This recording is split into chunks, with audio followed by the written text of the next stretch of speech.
My name is Andrew Stotz, and I want to welcome you to Careers in Finance, where I talk to people working in finance to understand what they're doing and how they're making the most out of their careers. Why do I show this? Because I had an amazing career in finance. I enjoyed my work. I still enjoy my work. And I want to help people realize that there's so many different types of careers in finance that we can do. Today, I'm excited to bring in a neighbor of mine from Malaysia, and I'm going to bring him in right now. And that is, whoa, hold on, working on my technology here. There we go. Gregory Bournet. Gregory, how are you doing?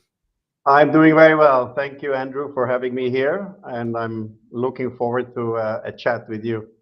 Yeah, and I'm looking forward to talking with you. I've already, we've been enjoying a relaxing chat, which is what this is all about. And so, just want to highlight to people who joined. Feel free to write in the comments if you have any questions. And occasionally, I'm going to stop Gregory and just welcome people and other stuff. So I see Amit there. Good to see, and also Oluwafemi from Nigeria, I believe. There's Momin from Egypt, Ashwin from Thailand, and another LinkedIn user, but I can't see the name. So welcome to everybody. I want to again highlight that feel free to ask any questions as we get through this.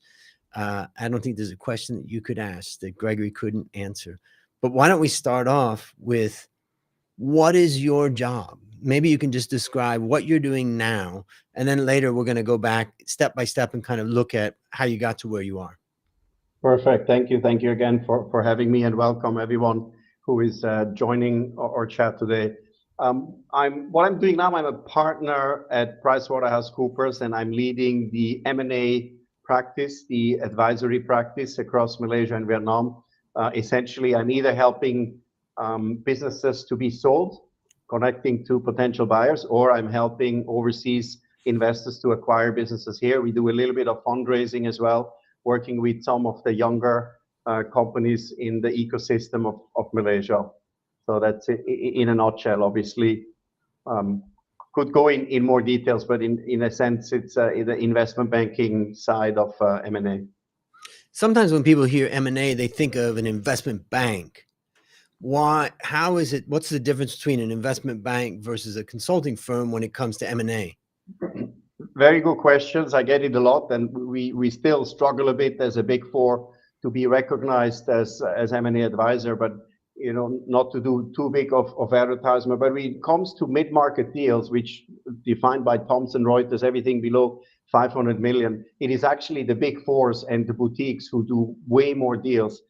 The big deals, the billion-dollar deals, typically is the investment banks. They're front page of Financial Times. You see this.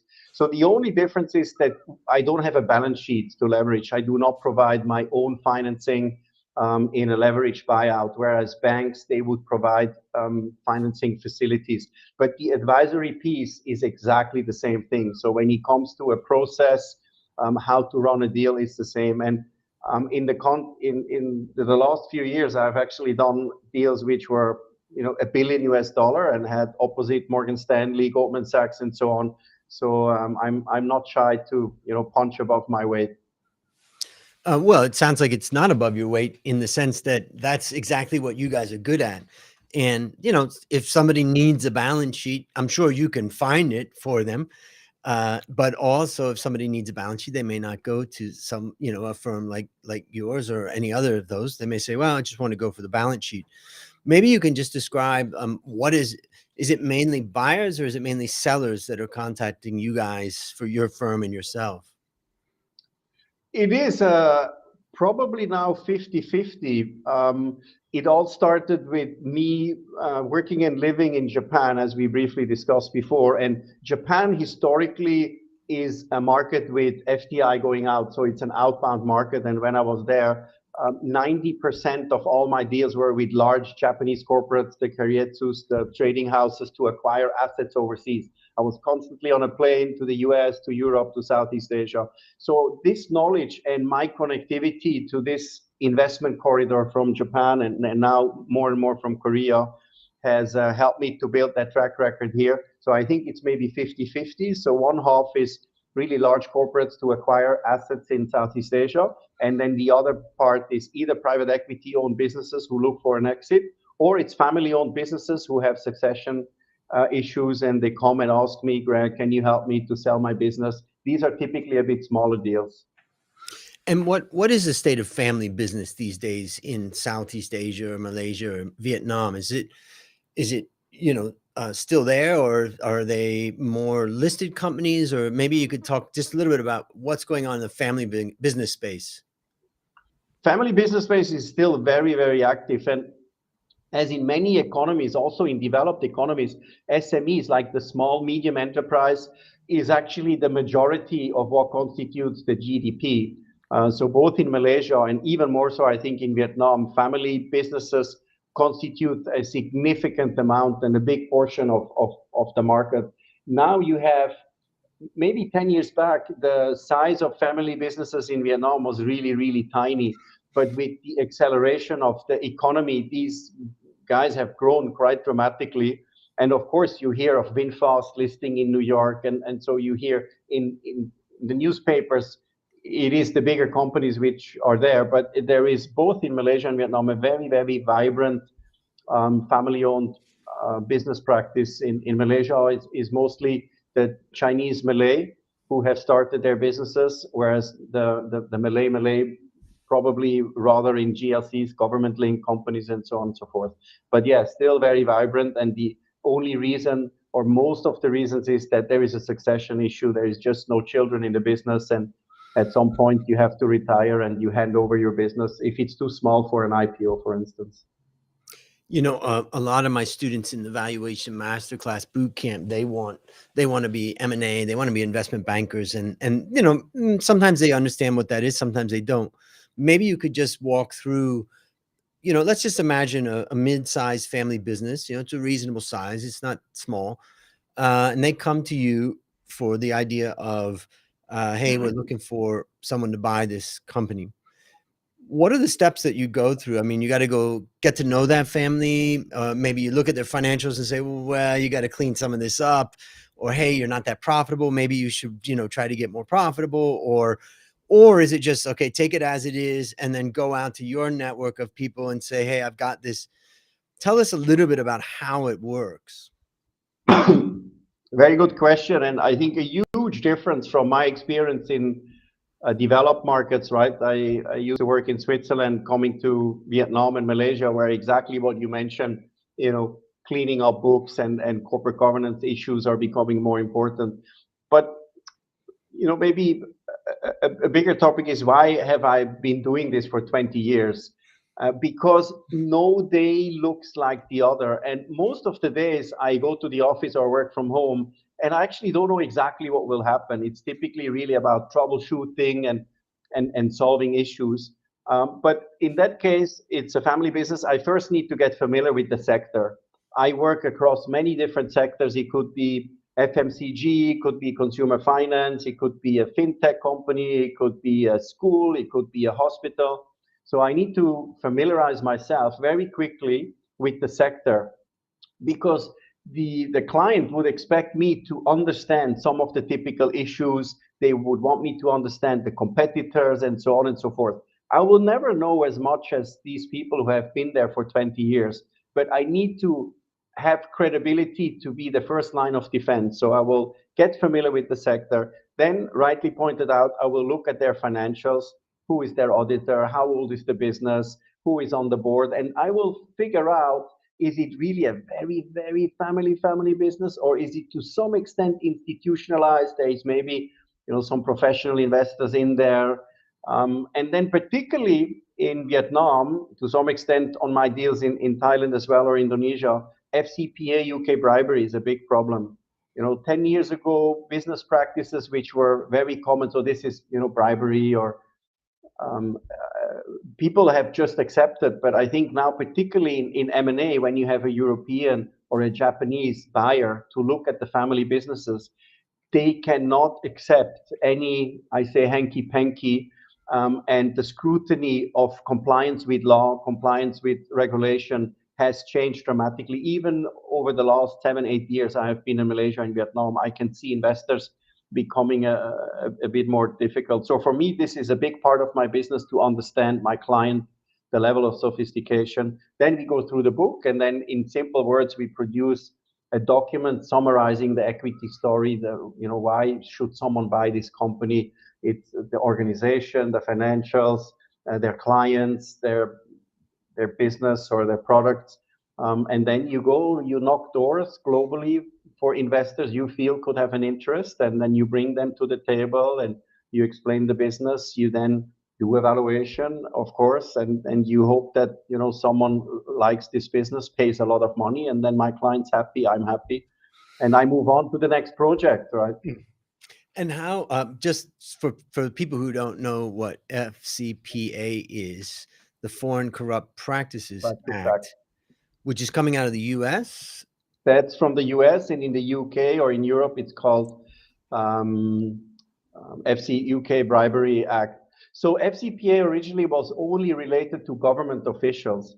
So let's say you have a family business in Vietnam or in Malaysia, and you need a license for your business to operate, and you invite the government official who gives these licenses, and you help a little bit with the approval. So it's mostly geared to our government official. But the FCPA UK Bribery Act goes beyond government officials. So is anyone, a supplier, a client. The moment there is some facilitation payments, you basically go to jail, and this is illegal practice. And is it illegal in the local markets, or is it only matter for the US or UK? Very, very good point as well. The government-related bribery now in Vietnam and Malaysia is now also illegal, so that has been addressed. To businesses, a bit more leeway. So let's say it's Chinese New Year or Tet, you go to your clients and you give a little bit of something back, is still acceptable. But the problem is, the moment you have a US listed buyer, a Japanese listed buyer, they have to be compliant based on their own rules. They cannot have a subsidiary anywhere in the world where they don't feel comfortable that ABC is implemented and all the contracts are okay and there's a whistleblower program and so on. So it's a bit more difficult. It's interesting because in the old days, I remember that this was, all the pressure was put on the buying company and their executives and all that. The idea of kind of reaching through, into the countries. And I've heard from others. I had another person I talked to, not on this show, but over the weekend, who is a barrister for many years, and he's involved in this. And it's just amazing how far the hand of the US government is. It makes you realize, like, they really are the policemen of the world, for good or bad. I don't know, but They are. And I also can tell you that what was possible 10 years ago with some of the larger US private equity, the TPGs and the KKRs, they would have maybe signed a deal and then said, before we complete and really acquire, you need to cure. There's a few things. You need to train your sales staff. They cannot do this. You need to implement this and this. But nowadays, they wouldn't even touch. They basically say, unless it's a big four to audit your accounts, and unless you have implemented ABC practices and we can see it, we will not touch this deal. So the pendulum now has swung back quite dramatically. And it is very painful to go to a family business, to the owner, and explain, if you want to introduce sophisticated buyers from Europe, from the US, from Japan, then this is what's going to happen. And these people at the beginning, they throw their hand up. And there is also an issue that if you move to compliance, you may lose revenues, right? They may say, if I don't do this, Greg, I will not make any business, and they will all go to my competitor. But the problem is, slowly but surely, you have to move towards a more compliant form, I think, of doing business if you become more sophisticated as an economy. That's a great discussion. And I think for people who are listening, the importance of compliance and the importance of following the law, but not just, some people will think just operating in Vietnam, Malaysia, Thailand, or whatever, you just follow whatever's here. But when you go out into the big world, there's a lot of different regulations. And of course, that means there's a lot of consultants that you can pay a lot of money to help you become compliant. That's correct. That's correct. It's also in my interest to address such issues. But Andrew, the issue is when you meet someone who owns such a family business, that's not the first thing I can ask.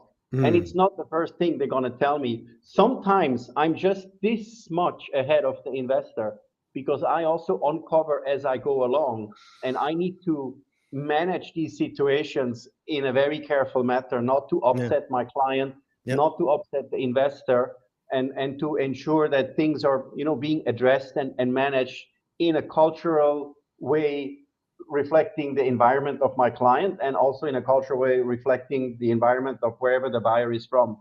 So I need to be very sensitive. That's what we call kid gloves, right? When you put on your kid gloves, and then that's the value of your role. Another part of your job that I think is fascinating for people is, how do you value companies? Okay, fine. Now that you found that they're compliant, their financials are pretty good. It's a reasonable sized business. It's not a small one. And the buyer is serious. They're going to pay serious money for this. And they're probably going to extract a lot of value from it because maybe they already have a distribution network. And so they're going to bring this product into that or something like that. How can you give us a rough idea of how the process of valuing a company like that goes?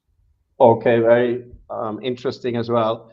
If I'm selling a company, my feedback to the owner of the company is that we don't necessarily need to do evaluation, because there is valuation and there is price.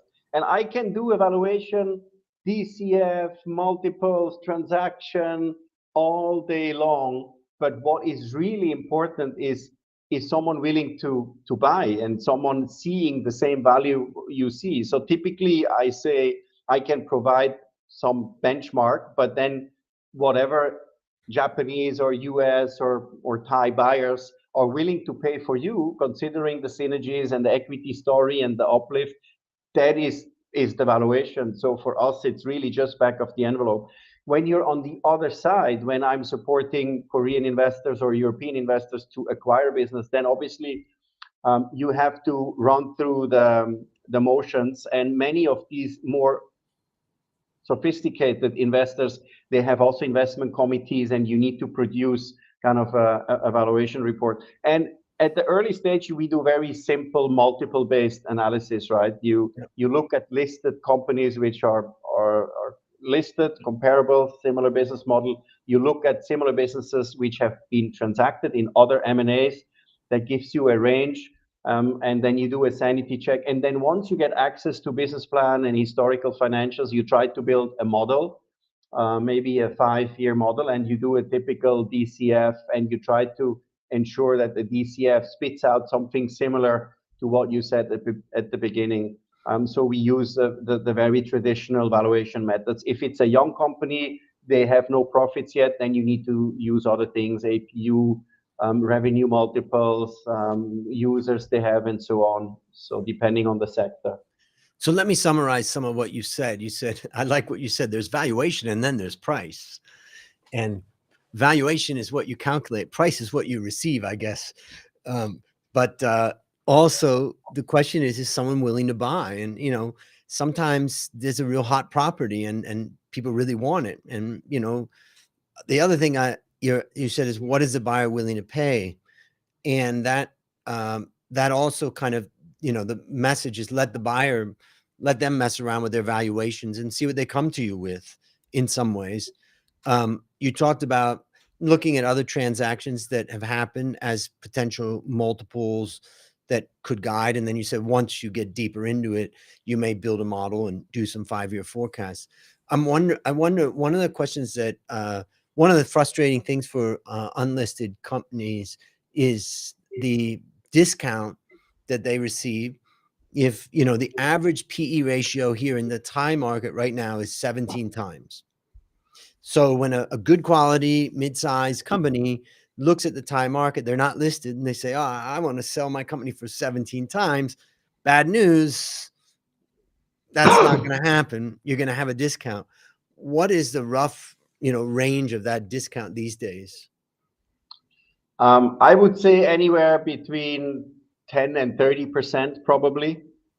But the trick is if you do a majority deal, that you then say we add 30% back for a control premium, and we try to even this out. So I think it depends on which side I sit, right? You can imagine if I sit on the sell side, I will stress that aspect. If I sit on the buy side, I will stress the other aspect.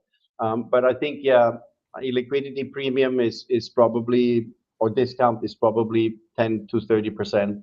And then, listed companies also, they have corporate governance, they have quarterly reporting, they have management information systems. They are more sophisticated. And the amount of money you need to invest to put a company on IPO kind of corporate governance and so on is a lot. And family-owned businesses, they just don't do these investments in IT and other things. So you also need to educate them. Someone will need to put these investments in, and they will not pay you for these investments upfront.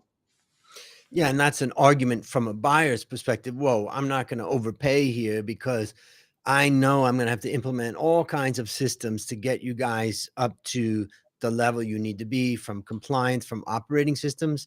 A lot of mid-sized businesses have stretched themselves, really hard, paying themselves not a huge amount, let's say, but also not implementing some of the more expensive things that they may need to implement.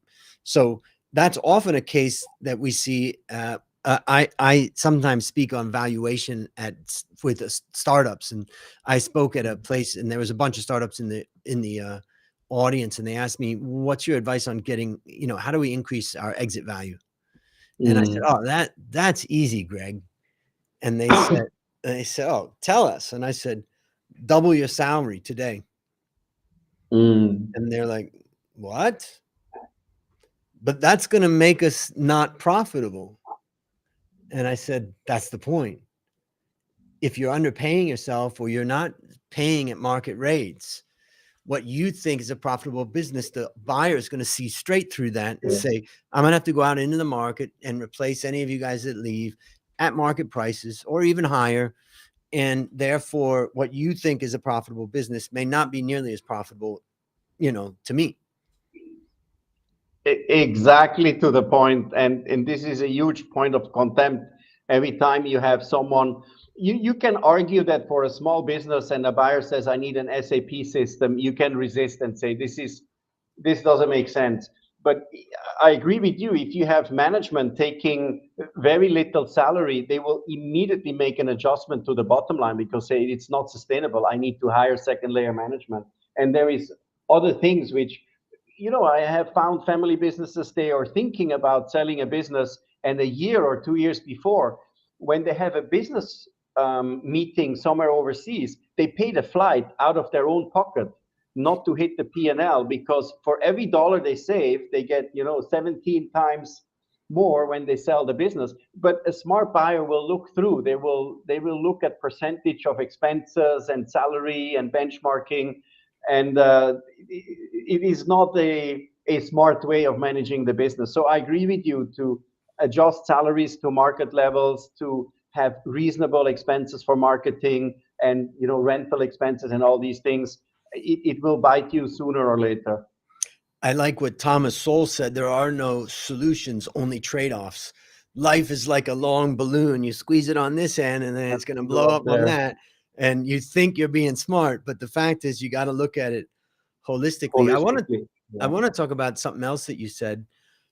If somebody didn't understand valuation and they didn't understand consulting and negotiating, they may have found it kind of strange because you said, well, it depends on what side of the deal I am on. But what I want to highlight here is that, particularly with CFA, I teach CFA ethics, here at university in Thailand and other places. And the first most critical thing that you have to know, who is your client? And your loyalty is to your client. And your loyalty is not It's not to get a fair price or try to calculate the exact thing. If I could walk into a deal, or you could walk into a deal, and you could get double the price, and it's an expensive transaction, but you could get it, you are Well done. representing your client. And I just wonder, what do you think about that? How do you reconcile that? A good point again. M&A and negotiations, it's not a science. It is an art. And I think, when I progressed through my career, again, I went to university, did a master's, did a PhD, CFA, and these technical skills, including valuation and so on, are the foundation of my career. But the more I spend time, it is more social skills, right? It's reading people, body language, do they smile, they don't smile. And yes, you can do evaluation, but ultimately on many of my deals, it's not necessarily that driving a decision. It's more what you feel in your stomach, other dynamics for you to do a deal.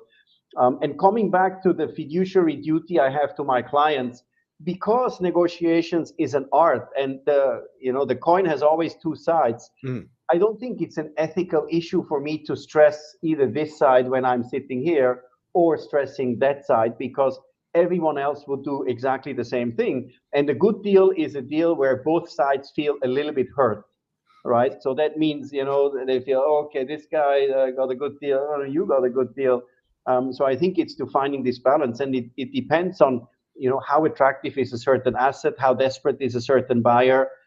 You obviously, when you're selling a business, you can play everyone against each other, right? They don't know how much this guy is paying, and you say, oh, you're interested, but this guy does this. So I think for me, the ethical line is that I will never lie. If I say there is someone else interested, or I have other offers, you can be guaranteed I will not just make things up. But you can play with information you have, and disclosures, and just represent your client in the best way. So Yeah, what I always say in my valuation masterclass is, valuation is a negotiation. very much, very And much. I was advising a client of mine, and they were selling their business to Microsoft, and I came on the scene, and I immediately came up with a valuation that was 4 times higher than what Microsoft had proposed, and they were practically screaming on the other end on the Microsoft side. And I said, I've been through the numbers, and this is what I think the potential of this business is. I've run them. My assumptions are not unreasonable, and I can walk through them with you at any point. And as I said, when we hung up, my client was a bit nervous because it's a big number that I did. But I said, I have no sympathy for the other side. I go for the throat. They have 7 to 10 buying employees working on their side to get the best deal that they can possibly get. I'm sorry, I'm not going to give an inch. Now, in the end, we may decide to, give and take. And in the end, we did have to give something. But the point is that, again, going back to, and someone in the comments asked, sorry, what does CFA stand for? So CFA stands for Chartered Financial Analyst, and Greg and I are both CFA charter holders. And basically that means that I would say that it means we have a foundation of knowledge in finance, but it also means that we have a deep understanding of ethics as taught by the CFA Code of Ethics and Standards of Practice. And we're required to follow them. And if we don't follow the Code of Ethics, then we lose our CFA designation. So that's CFA. But I basically look at my job is representing my client, and the other side's job is representing theirs, and let's go. I agree. There is the situation you just mentioned, it resonates very well. And I need to be careful what I say, because some private equity are my clients as well. But I have been called in situations many, many times where a private equity has spotted a very attractive family business, and they're scared for any advisor to come in, because they know what they're trying to do is to undervalue that business and to get the deal done very quickly. So typically when we come in supporting the sell side or family-owned businesses, valuation goes up by 20, 30, 40%, because we are able to articulate the narrative of an equity story. We know what someone is trying to do and their returns and how they exit. Obviously, sometimes, people are unhappy with, what you had to say and what I potentially have to say. But in the end, Yep. We've got a good question from one of my graduates from the Valuation Masterclass, Ashwin, who says, I feel like I'm getting confused with your work in M&A, in consulting and private equity. In this context, are they similar or are they completely different, and how? Well, M&A is just merger and acquisition, and within the M&A, you have private equity who execute M&A as a principal, and you have advisors around M&A who advising either private equity or strategic investors on the process itself. So the thing M&A is the same, but you have different players in the ecosystem of M&A. You have sellers, you have buyers. Private equity can be a buyer, can be a seller. They have their team, and some of the people in their team, they don't need to hire advisors because they're sophisticated investment professionals, particularly when they're acquiring a business. It's not very resourceful. But a private equity, for instance, who would like to sell a business, even if it's a Malaysian business, nowadays, you have to reach out to buyers in Alaska, in New Zealand, and Tokyo, and Korea. And a private equity, they have no resources. Even they have the academic and experience skill set to do this, but it's just a matter of resources. They cannot negotiate 30 NDAs, looking at all the offers, produce summaries. So we're getting in advising private equity on their exits once in a while, but it's the same thing. Great explanation. And I see one of my ethics students right here. Gibbs says, good afternoon, coach. I always tell them I'm your coach because I'm trying to help them pass the CFA ethics portion of the exam. Let's just take a step back. We're going to be wrapping up in just a bit, but I want to take a step back and think about the beginning of your career, some of the steps that you've taken. And I want you to maybe give some advice for a young person who's, just getting in the world of finance, and they're trying to figure out if it's right for them. Should I be on this side or that side or whatever? But maybe you can just tell us a bit about your progression to get where you are, and then later we'll talk about what's your advice. So maybe just first your progression to get where you've gotten. Okay, I have actually a little bit of an unconventional start of my career. I did not go to college first, but I did an apprenticeship. So I'm not sure who is familiar, but in Europe, you after the mandatory school, you can do an apprenticeship, which is 3 years for people who do not want to go to university. And I did this with a Swiss bank. It's a relatively good foundation and a stable job, relatively secure. And I did this. And then I had a bit of a remorse, and I had teachers telling me, I think that there is a bit more air in you, and you should maybe try. And then I did it's called in Switzerland the Matura. It's basically the access to university for adults. It was quite tough. So I was already maybe 5 years older than average. And then when I finished this, I got an offer to be a derivatives trader. So I was trading for 1.5 years, electronic trading on derivatives with all the different butterflies and reverse splits and so on. And I didn't feel this was giving me the satisfaction of my job. It made me feel a bit empty, I think. And then I decided to just study. And I studied economics at the University of Zurich, finished with a master's. And then I was very keen to do a PhD with a view to potentially start my own business, and particularly in German-speaking Europe, to have an academic title helps you a little bit in running a business. It just increases trust and so on. And then I went to find a job of someone who would be able to support me with my aspiration to do a PhD next to my work. And I went to Credit Suisse. I went to a few, real investment banks, including Pricewaterhouse at the time, And it was only Pricewaterhouse who was supportive. And I basically worked only 70%. And during the 30% off, I was able to do my PhD courses at the university. And that took maybe 3 years, and I finished off. And then I had my next crisis that I thought, oh, wow. And now for the next 30 years, this is where I live, this is where I work. And I inquired for a secondment. And then they wanted to send me first to London and Frankfurt, I think. And I says, no, I need to go somewhere really out of my comfort zone. And then I got sent to Hong Kong. Then I spent 3 years in Beijing, not speaking Mandarin. So it was really at the edge of my comfort zone, not speaking the language at the time. And Beijing, 20 years ago wasn't very easy for foreigners.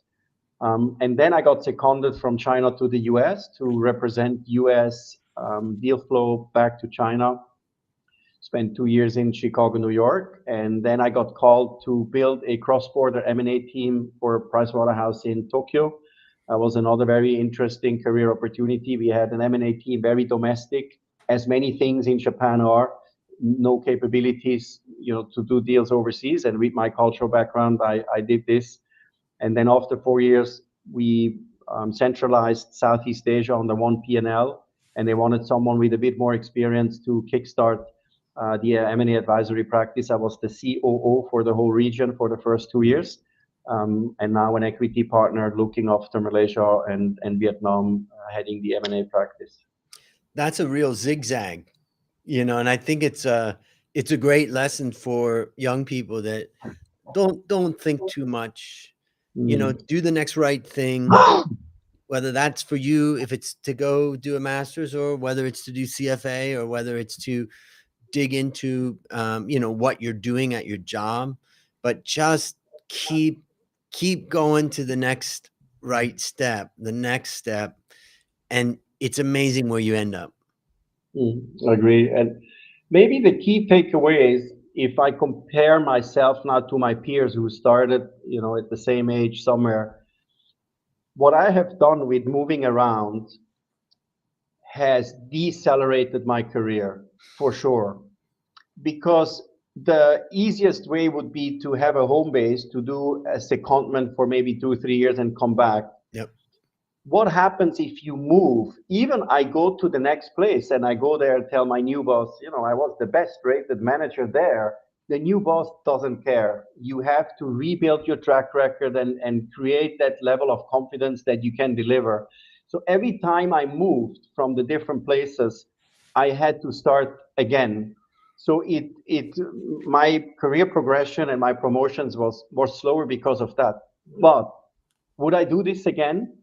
Absolutely. From a personal point of view, the experience I have gained working in different countries, different territories is priceless. So for me, I think the advice is, if you purely follow just what is best for your career, and you're maybe a bit narrow-minded, you may achieve that goal. But I think for your overall well-being, and not to have any regrets of having a missed opportunity, then you should follow the flow and be a bit more flexible. I have many young people, they say, Greg, can you help me to go on a secondment? And then I have an idea and an opportunity. Oh, the salary is this, so the job is not exactly this and not exactly that. If that's your attitude, you will never go anywhere. You win a few points, you lose a few points, but go and make it work, and just dive in, and thick skin, and you will get there. Yeah, that's great advice. And I know I took an 80% pay cut when I moved to Thailand from Pepsi, where I was a manager, or rising up in Los Angeles, and people thought I was crazy. But I do think it was the best decision. And a lot of people have asked me, as I was an analyst and a successful analyst, they said, just imagine where you would have been if you were in New York. You could have been a leading analyst making a ton of money and all of that. But what I said to them is, well, first of all, you got to remember that you may be making a ton of money, but you may also be spending a ton of money. Remember, it's the gap between your salary and your expenses that matters, not your salary. And so that's the first thing I said to them. But the second thing is that, wait a minute, I'm doing the job I love, in the place that I want to be. That's the key. Nothing Um, beats that, right? yeah.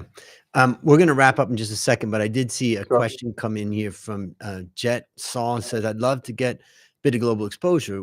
What would be your first step to enter a global cross-border M&A business?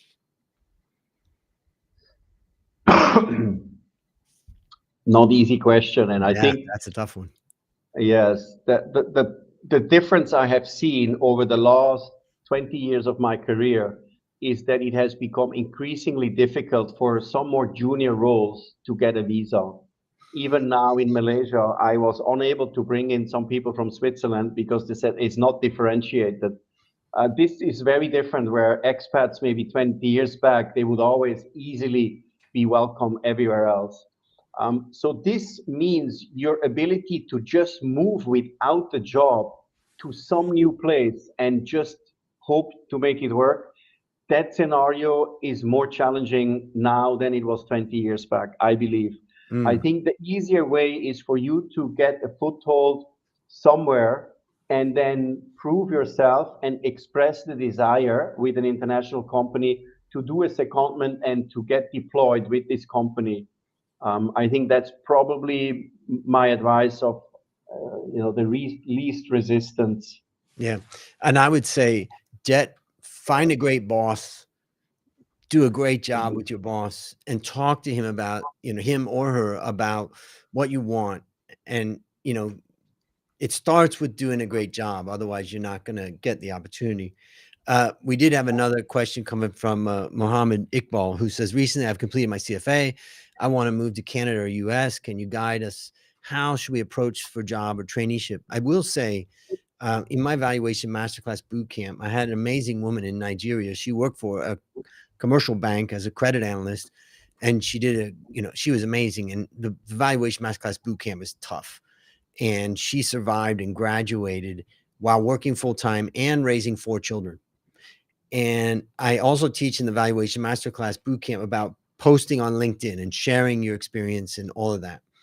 And so she did that very well. And then after she graduated, about, I don't know, 6 months later, she sent me an email and she says, a firm reached out to her through her LinkedIn and Wow. interviewed her and hired her. And now she's living and working in Canada. I was like, okay. So, put yourself out there. LinkedIn is pretty amazing for sure. You've got, if you got your CFA, that's a great start. Also, there's a lot, the Toronto CFA Society in Canada is huge. And so I would try to get involved, see if you could get a membership. They allow people to get memberships who are not CFA charter holders. Sorry, who associates maybe who are not, but also if you are a CFA charter holder, you could join different societies. If you were actually there, little trick that I saw one guy do when I was president of CFA Society Thailand is that he didn't have a CFA and he just started volunteering with CFA Society. And then what happened was he said to me after I worked with him for a while, he goes, "Oh, by the way, next, I'm getting my CFA, next month." And I was like, "I thought you were a CFA charter holder," but no, he wasn't. But he had passed level 3 and he was waiting for his work requirements. But the point is that, CFA societies are very in need of help. They are volunteer organizations. And so you can go to a CFA society and say, "Can I help?" If you're already a charter holder, it makes it easier. If you're not yet a charter holder, but you're a candidate, you can still volunteer as this guy did. And then all of a sudden, you're going to be elbow to elbow with some of the top people in your country. It's harder to do if you're not in that country. But the point is, start volunteering, and those people will really appreciate your hard work. That young guy, basically, after he worked with us for a while, he said to me, he said, "Now I want to get on the board." And I was like, wow. But what's one of the requirements for getting on the board? That you've contributed to society. And he was. It was a brilliant move. And next thing you know, he's just one of the youngest guys on the board. And he's been continues to contribute. So those are some of my answers to that one. I think we'll leave that one at that. What is your opinion? Masters of Finance first or CFA first?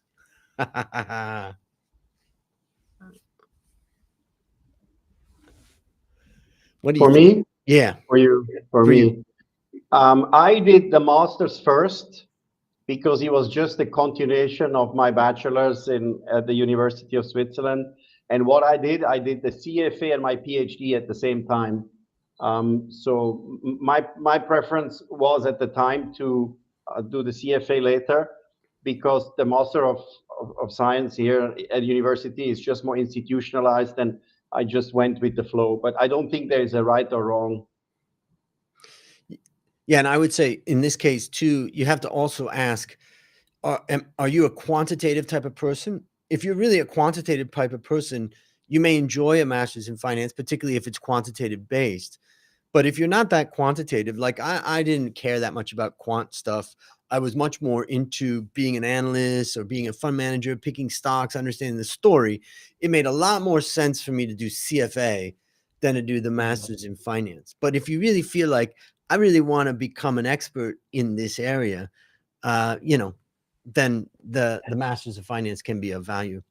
Okay, I think this is going to be our last question. How is career for fund managers, portfolio managers who are experts in technical analysis? Good question. I'm not a fund manager and not a portfolio manager. I think, yeah, probably not qualified to answer. Bigger banks or asset management companies probably better place to start off. Yeah.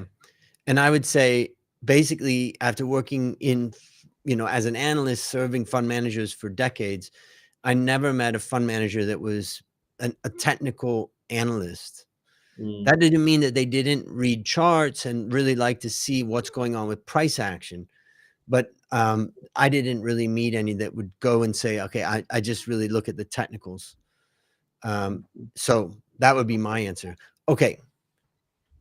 Wow. I appreciate that you've given us this much time to talk, and I know you've got other stuff going on. It was Why fun.